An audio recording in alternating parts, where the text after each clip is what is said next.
ఒక వ్యక్తిని చూసినప్పుడు నీకు మనిషి కనబడడం లేదు, అతని మతం కనబడుతుందంటే, నేను మరో మతంలో ఉన్నానని. మానవుడిని 2 రకాలుగా చూడండి. మంచివాడు, చెడ్డవాడు. మంచి ఆలోచనలు ఉన్నవాడు, చెడు ఆలోచనలు ఉన్నవాడు. మంచి పని చేసేవాడు, చెడు పనులు చేసేవాడు. రెండే ఉన్నాయి మతాలుంటే. ఇక్కడ నేను మిమ్మల్ని ఆహ్వానిస్తున్న విషయం ఏంటంటే, ఇది మన సమాజం. మన సమాజం కోసం మనం నిలబడాలంటే అవసరం ఉంది.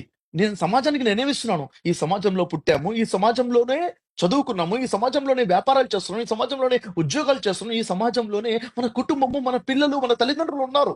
మరి సమాజం బాగుంటేనే గదా!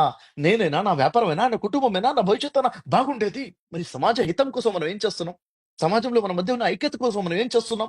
మనమైనా మన పిల్లలైనా ఎంత సంపాదించాలి? ఏ ఉద్యోగం చేయాలి? మన పిల్లల్ని ఏం చదివించాలంటున్నాం? కాదు. ఈరోజు సమాజంలో డాక్టర్స్ ఎంతమంది కావాలో అంతకన్నా ఎక్కువున్నారు. ఇంజినీర్స్ ఎంతమంది కావాలో అంతకన్నా ఎక్కువున్నారు. ప్రతి ప్రొఫెషన్‌లో కూడా ఎంతమంది ఉండాలో అంతకన్నా ఎక్కువున్నారు. మన సమాజంలో కొదువైందంటే మానవత్వము, మనుషుల కొదువైపోయింది.